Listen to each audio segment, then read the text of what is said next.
ఏంటి ఇండియాలో మరొకసారి లాక్డౌన్ వచ్చే అవకాశాలున్నాయా?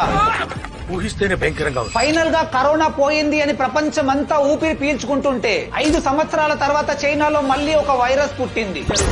దీని పేరు HMPV అంటే హ్యూమన్ మెటా న్యూమో వైరస్. చైనాలో ఇప్పుడు ఈ వైరస్ చాలా వేగంగా స్ప్రెడ్ అవుతుంది. దీని లక్షణాలు చాలా వరకు కరోనా వైరస్ ను పోలి ఉన్నప్పటికీ ఒక సీజనల్ ఫ్లూ అన్నట్టుగానే చెబుతున్నారు. కానీ ఇప్పుడు అక్కడి హాస్పిటల్స్ పరిస్థితి చూస్తుంటే ఈ వైరస్ ప్రభావం అక్కడ ఏ రేంజ్ లో ఉందో మనకు క్లియర్ గా తెలుస్తుంది. నెక్స్ట్ ఫ్యూ వీక్స్ లో ఈ వైరస్ ఇండియాకు కూడా స్ప్రెడ్ అయ్యే అవకాశాలున్నట్టు చెబుతున్నారు. ఈ వైరస్ సిమ్టమ్స్ వచ్చేసి fever, running nose and cough. ముఖ్యంగా 5 ఏళ్లలోపు పిల్లల పైన మరియు ఏజ్డ్ పీపుల్ పై ఎక్కువగా ప్రభావం చూపుతుంది. వైరస్ సోకిన వారు దగ్గినప్పుడు, తుమ్మినప్పుడు లేదా ఆల్రెడీ వైరస్ తో కంటామినేట్ అయిన సర్ఫేస్ ని టచ్ చేసినప్పుడు ఒకరి నుంచి మరొకరికి స్ప్రెడ్ అవుతుంది. ఈ వైరస్ కి ఇప్పటి వరకు ఎలాంటి స్పెసిఫిక్ క్యూర్ కానీ లేదా వ్యాక్సిన్ కానీ లేవు. ఈ వీడియోని వెంటనే మీ ఫ్రెండ్స్ అండ్ ఫ్యామిలీ అందరితో ఖచ్చితంగా షేర్ చేయండి. వాళ్ళను కూడా జాగ్రత్తగా ఉండమని చెప్పండి.